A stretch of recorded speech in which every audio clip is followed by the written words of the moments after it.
मरे कोरी निर्वाचन मंडलीर 3 number zone रे पाणीकोइली ठारे एक विशाल तिरंगा यात्रा आयोजित होईछि।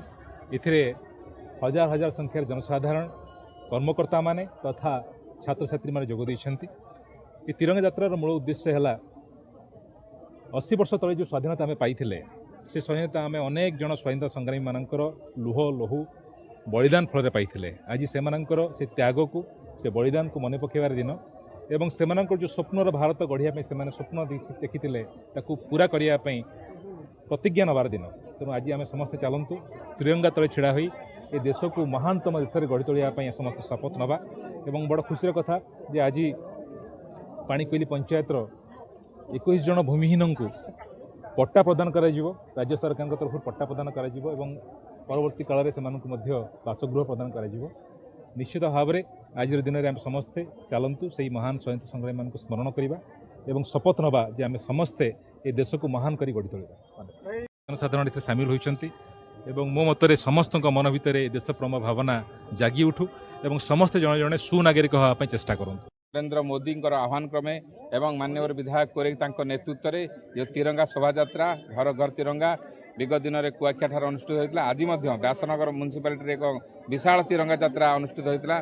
बर्तमान आपण मैंने एवं पाणीकोइली आम तिरंगा शोभा देखूँ आपण बहुत साधारण जनता एवं छात्र छात्री स्कूल छात्र छात्री ये सामिल होती। यार वार्ता आमर देशर शान आन बान शान तिरंगा किभली भाव सब झंडा ऊंचा रहे हमारा आम जो नारा दे प्रधानमंत्री मोदी देश को एकाठी करने चेष्टा कर आम विधायक सारा कोरेवासी आह्वान देते आम तिरंगा आम जाति आम देश किभली भाव आगे रहा समाज ये तिरंगार महत्व कौन से वार्ता दे आगे चलचु।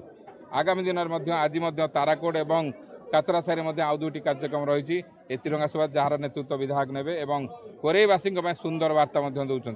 तो आज जहाँ देखा पाणीकोइली किसी असहाय लोक पट्टा बंटा हाँ एवं प्रधानमंत्री मोदी नारा देते जे अंतर्बुदय जो भाव एक नारा थिला से शोभा यात्रा सामिल होई आज पाणीकोइली ठारे किसी असहाय लोक जो माने भूमिहीन से पट्टा विधायक बंटन करेंगे एवं आगामी दिन में यह कार्यक्रम चलो एवं आसंता काली अगस्ट 15 में विधायक नेतृत्व विभिन्न प्रकार कार्यक्रम जो फल बंटन रक्तदान शिविर आयोजन करने को प्रस्तुत होती। आपण मैंने देखिए से भाव कोरेवासी देश उद्देश्य जाति उद्देश्य सुंदर भाव वार्ता विधायक नेतृत्व में आम ओडिशा एवं आम देश को प्रेरण कर।